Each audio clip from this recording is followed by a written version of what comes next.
tu finances tes films? Comment tu produis tes films? Est-ce que c'est... Avec une carte de crédit? Non, au début c'était comme ça.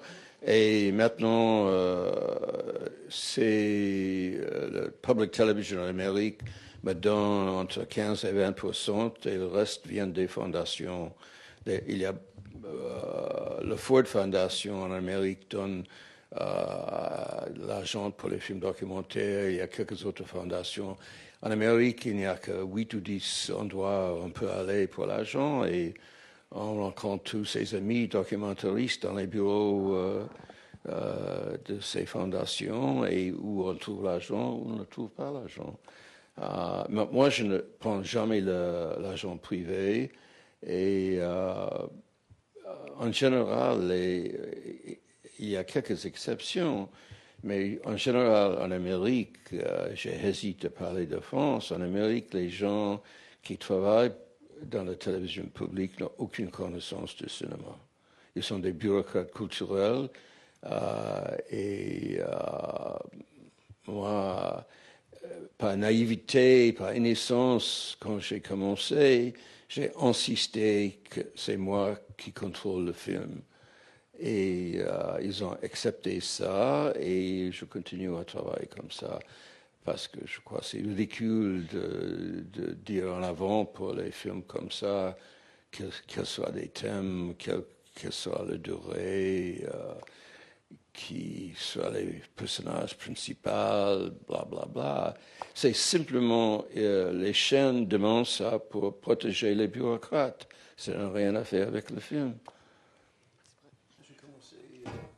Quand tu disais la dernière fois, nous, quand on fait du cinéma documentaire, quand on fait ce cinéma-là, c'est comme aller à Las Vegas. C'est jouer et comme un jeu de hasard là-dessus. En avant, je n'ai aucune idée, c'est ce que je vais trouver. Ce n'est pas comme en France, ce n'est pas nécessaire d'écrire une thèse avant,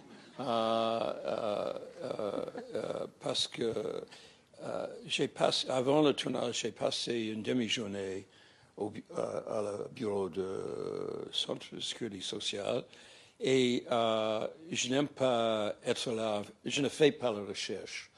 Le tournage, pour moi, c'est la recherche. Parce que je ne veux pas être à l'endroit, regardant les choses, et il y a quelque chose d'intéressant qui passe, et je ne suis pas prêt à tourner, je regrette beaucoup. Par exemple, si j'étais à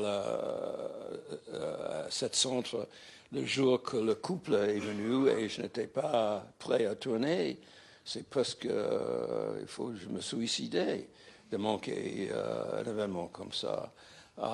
Et comme ça, je prends le risque de tourner beaucoup. Pour Welfare, je crois, c'était après 110 heures. Pour Berkeley, c'était 250 heures. Pour Ex Libris, c'était 150 heures. Et je n'ai aucune idée en avant quels seraient les thèmes, le point de vue, etc. L'effort pendant le tournage, c'est d'accumuler les bonnes séquences. Et c'est toujours le hasard. J'ai dit que c'est Las Vegas, le modèle, parce qu'on ne sait jamais ce qui va passer. On prend le risque. Par exemple, j'ai tourné le couple que vous voyez dans la dernière séquence, parce que j'ai vu la femme et ses yeux m'intéressent, parce que je ne sais pas comment on le dit en français. En anglais, c'est cross-eyed. Louché. Oui, et j'ai trouvé ça intéressant. Et nous avons commencé à le suivre. Et ça nous a mené à cette conversation triste et magnifiquement comique. Et comme ça, et j'accumule beaucoup de séquences, et je découvre le film pendant le montage, et ça m'a pris pour Welfare, pour presque tous les films, le montage c'est 1 an. Bonsoir. J'ai une question pour Frédéric sur le montage. Parce que quand vous avez énuméré le chiffre de 100 heures, 150, 200 heures de rush, pour moi ça me donne le tournis. Et apparemment vous avez donc du coup cette manière différente de tourner. Nicolas pense au montage, vous apparemment pas trop. Quelle est votre méthode en fait vous commencez par quoi? Quelles sont les différentes étapes Comment de je montage? commence le montage? Quelques semaines après le tournage a commencé, je commence à regarder tous les rushs. Et ça me prend 6, 8 semaines et j'ai fait des notes. Et après, j'ai vu tous les rushs. J'ai mis à part à peu près 40 ou 50% des rushs. Et puis, je commence à monter les séquences qui m'intéressent, qui, je crois, sera dans le film. Et ça prend 6, 8 mois. Et c'est seulement après que j'ai monté tous les séquences, soi-disant candidats, que je commence à penser de structure. Et après ces 6, 8 mois, je crois que j'ai une bonne connaissance de la matériel et j'ai fait le premier assemblage dans 3, 4 jours parce que tous les séquences sont dans une forme montées, sont dans une forme presque finale et je peux faire des changements assez vite. Et la première version, en général, c'est 30 ou 40 minutes plus longue que la version finale. Et après 6 semaines, j'ai la version finale et puis je revois tous les rushs, tous les 150 heures de rush, quelquefois à haute vitesse, mais je revois tout parce que c'est toujours que je trouve ou une transition, même une séquence qui m'aide, qui résout un problème qui n'était pas bien résolu. Et puis le montage est terminé. Je suis très déprimé et je prends, pour éviter la dépression postpartum, je commence à penser de notre film. Moi, c'était justement pour parler de ce processus au montage. Il y a des séquences qui vont avoir des liens, des corrélations, comme on parlait tout à l'heure, et comment on construit une dramaturgie dans des endroits où on arrive sans aucune idée préconçue et on va filmer 150, 200 heures et forcément il va y avoir un début, un milieu, une fin, un agencement des séquences et comment ils se font ces choix et enfin, où est votre place là-dedans, parfois d'associer des séquences qui n'ont a priori rien à voir dans le vécu que vous avez avec ces séquences mais qui vont aller bien ensemble au montage. Comment va se faire ce choix? Je suis un peu sourde, je n'ai pas tout à fait compris. Qu'est-ce qui amène ton choix de sélectionner une séquence plus qu'une autre? C'est ça? Oui, enfin, dans le début, la fin, la construction d'une après histoire. que j'ai monté toutes les séquences que je crois que je peux utiliser, c'est une question de construire quelque chose de dramatique, un narratif dramatique. Même si c'est lié à cette question de la relation entre le littéral et l'abstrait, parce que je ne suis aucune personne, mais moi, avant que le montage est terminé, je dois expliquer à moi-même avec des mots, parce que je n'ai pas autre moyen, pourquoi chaque séquence est là, quelle est la relation entre les premières 5 minutes de film et les dernières 7 minutes de film, pourquoi ce séquence a duré 5 minutes, quelle est la raison pour la liaison entre deux séquences.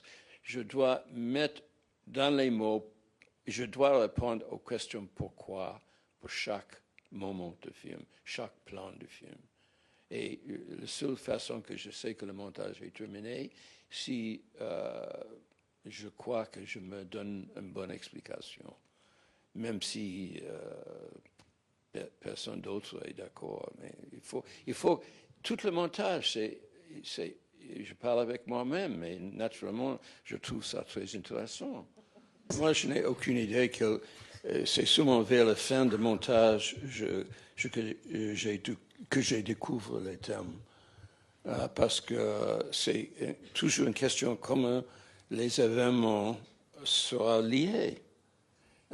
Et les idées abstraites sont il y a toujours deux voix. La voix littérale, qu'est-ce qui se passe, quels sont des mots, mais la voix abstraite, c'est quelles sont des idées plus abstraites qui sont suggérées par les événements littéraux. Et le vrai film, c'est dans la relation entre le littéral et l'abstrait. Et pendant le montage, au début du montage, je monte toutes les séquences qui m'intéressent. Ça m'a pris 6-7 mois.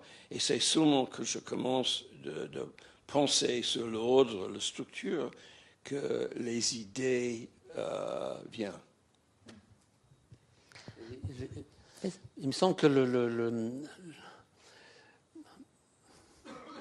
ça ne marche pas quand les idées précèdent le film. C'est-à-dire les idées. Quand le film repose sur une intention trop prégnante, sur un vouloir dire.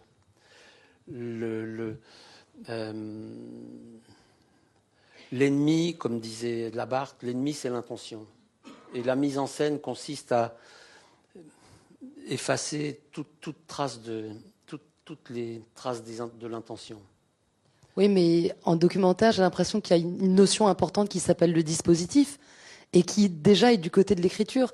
Quand tu filmes à une heure particulière, dans un axe particulier, je dis n'importe quoi, je pense à des films de procès, on sait si on s'oriente vers celui qui porte le jugement ou vers celui qui plaide. Ça, c'est déjà du récit. Donc en fait, dans le dispositif, vous portez je dis ça parce que ça m'angoisse les gens qui n'écrivent pas avant, parce que j'adorerais faire comme ça. Mais c'est genre, ce serait génial, on prend des acteurs. Mais c'est qu'est-ce que vous pensez de la notion? Je pense aussi à d'autres metteurs en scène de cinéma documentaire comme Dindo qui ont des dispositifs très forts, très écrits avant. Ça existe aussi. C'est un cinéma qui pourrait pas du tout vous intéresser à fabriquer vous-même, l'un et l'autre. Non, mais il n'y a aucune vraie façon de faire un documentaire. Tout le monde travaille comme il veut. Et tout le monde a leur méthode. Et ce n'est pas important qu'aucun système est vrai ou plus vrai qu'un autre. Mais c'est vrai qu'en France, on est un peu à la traîne là-dessus parce qu'on doit produire beaucoup d'écrits, même dans le documentaire. Après, ça m'a amené quand je voyais l'extrême et je voyais quelque chose qui m'a saisi, qui est que je trouve que le couple que tu filmes, et aussi l'Indien, ne donne pas l'impression de sentir la caméra. Non, je ne sais pas pourquoi. C'est presque jamais que les gens regardent la caméra. C'est presque jamais les gens refusent d'être filmés. Je ne sais pas quelle est l'explication. C'est peut-être le narcissisme, c'est peut-être l'indifférence, c'est peut-être qu'ils aiment le fait que quelqu'un s'intéresse dans leur vie. Mais et c'est aussi une question, à mon avis, les gens ne jouent pas pour la caméra parce qu'ils n'ont pas la capacité, ils n'ont pas les bons comédiens. S'ils ne veulent pas être filmés, ils font comme ça ou disent non. Mais s'ils acceptent l'idée d'être filmés, ils jouent le rôle qu'ils ont l'habitude de jouer dans la façon qu'ils réagissent dans la vie quotidienne. Et si elle essaie de changer, c'est très évident. Je suis désolée. Si j'ai bien compris, tu veux que je parle de le montage, la mosaïque? De comment on crée du sentiment avec le montage. Oui. On se fout de moi, c'est ça? La chose la plus importante pour moi pendant le montage, c'est que j'essaie de comprendre qu'est-ce qui se passe dans chaque séquence.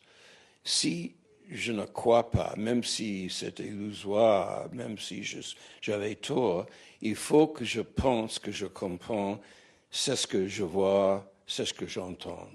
Parce que si je ne le crois pas, que je le comprends, je ne peux pas faire le choix ou d'utiliser la séquence, ou je n'aurai aucune idée comment je peux monter, ou si je monte, où je vais placer dans la structure. Et la première chose, quand je regarde les séquences pendant le montage, je dois m'expliquer qu'est-ce qui se passe. Et si je ne peux pas le faire, il y a un problème. Et dans ce sens, faisant le documentaire, c'est une étude de le comportement humain. Et je ne dis pas que j'avais toujours raison, que je toujours comprends, mais il faut que je essaie. Et même si c'est illusoire, il faut que je croie que je comprends pour faire le travail. Et je dois faire ça pour chaque séquence. Et puis, pour trouver la structure, je dois m'expliquer pourquoi chaque séquence est là et pourquoi c'est placé, pourquoi par exemple, pour Welfare,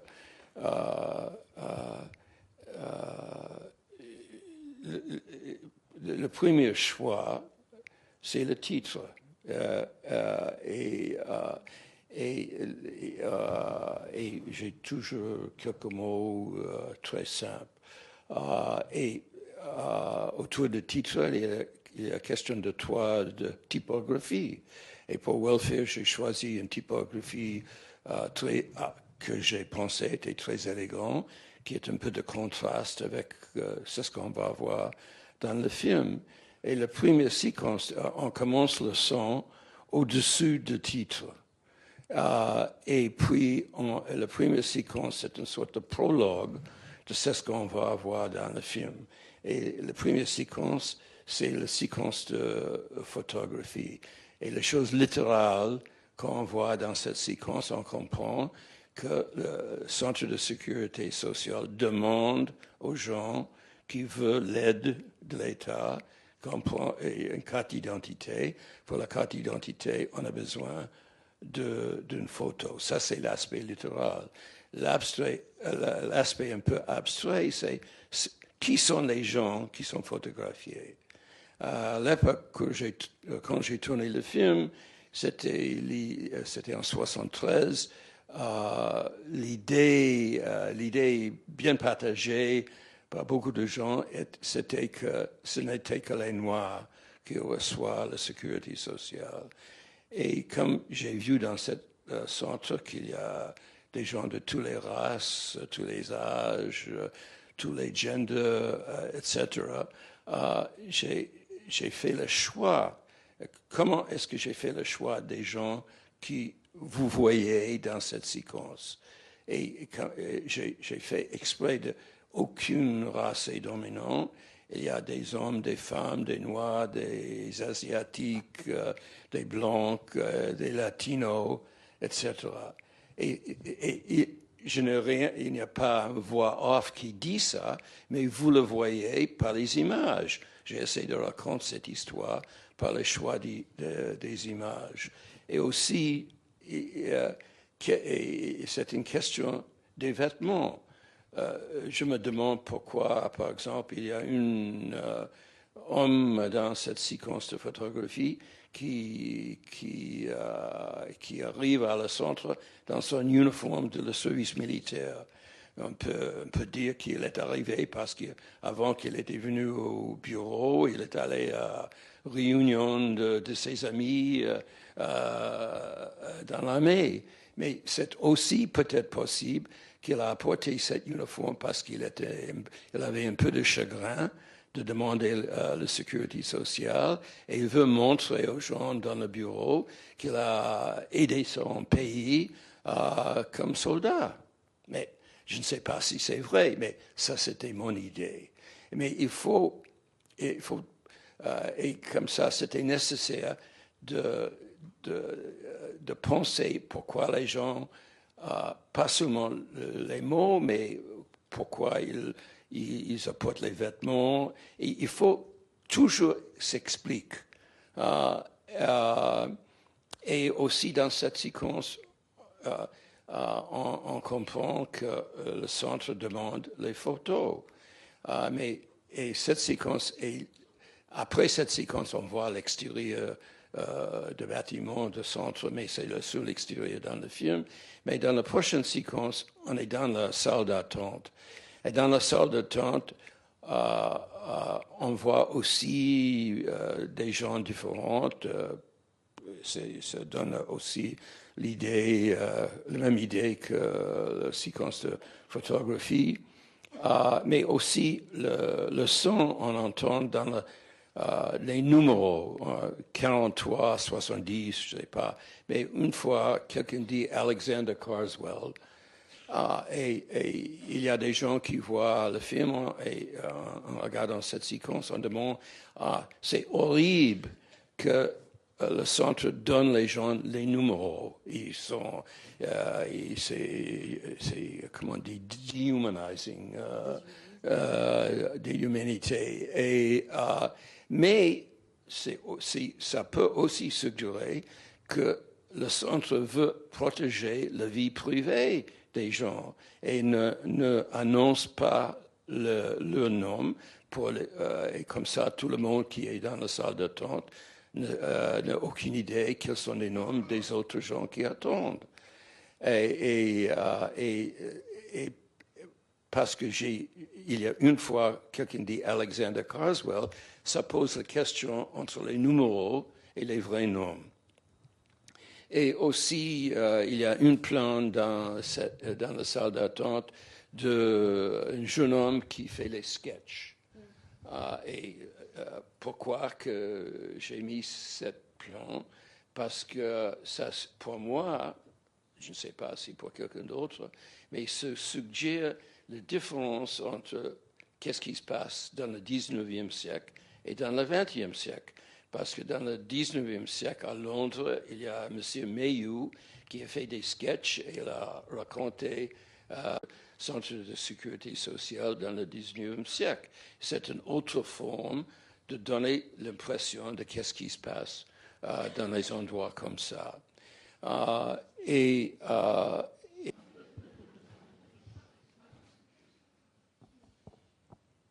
I ask the question now? Hi. So, in a world of today where the attention span is like 60 seconds, how do you decide to make a film which is like 3 hours and a half or 3 hours? How is it like, how do you trust the audience to watch a film when the attention span is like 60 seconds? How do I watch the film? Tes films sont longs? Oui. L'attention est courte. Oui, moi j'ai une très bonne attention span. Et ça, c'est la seule chose qui m'intéresse. Je ne peux pas, je n'ai aucune idée comment je peux penser d'un public.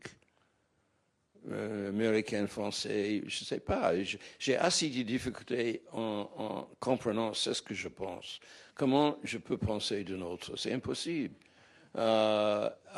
Et je fais le film pour me plaire. Et j'espère que il y aura des gens qui s'intéressent et tout. Et les films sont longs parce que, à mon avis, les sujets sont compliqués. Et je n'ai aucun intérêt de simplifier le sujet dans l'intérêt d'un bureaucrate aux chaînes de télévision qui demande un film de 54 minutes. C'est simple. Et ce n'est pas Dieu qui demande 54 ou 58 minutes. Et je crois, si le sujet est compliqué, il faut prendre le temps de montrer cette complexité.